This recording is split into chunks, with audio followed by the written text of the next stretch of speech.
Ang intense ng mga kaganapan ngayon sa abot kamay na pangarap sapagkat ikakagulat ni Eric ang sasabihin sa kanya ng anak niyang si Justin.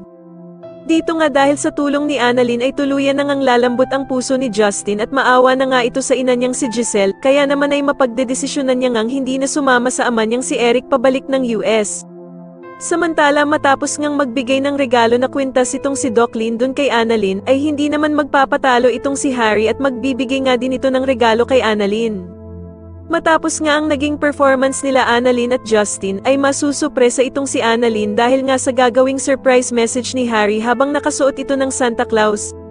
Sa kabilang banda naman ay muli ngang magkakatagpo ang landas nila Doc Robert at Lynette dahil sa pareho silang a-attend sa party ng mga bata. Manghihinayang naman itong si Doc Robert dahil sa hindi nga daw makikita ng ama niyang si Don Pepe ang kanyang mga apo, na sila Annalyn at Justin na magkasamang gumawa ng party. Pero ko-comfort naman siya ni Lynette at sasabihing may pag-asa pa naman daw na makita ni Don Pepe ang kanyang mga apo dahil sa buhay pa naman daw ito. Subalit mukhang nawawala na nga ng pag-asa itong si Doc Robert at sasagutin niya nga si Lynette na kung paano nga daw kung hindi na daw tuluyang magising ang ama niyang si Don Pepe. Samantala ay ikakabigla naman ni Justin ang pagdating ng ina niyang si Giselle sa party at magagalit pa nga siya kay Annalyn dahil sa kung siya ba daw ang nagpapunta dito. Sasagutin naman siya ni Annalyn na gusto lang naman daw sana niyang magkausap silang dalawang mag-ina. Pero agad namang hihingi ng tawad itong si Giselle sa anak niyang si Justin at aalis na nga lang daw siya.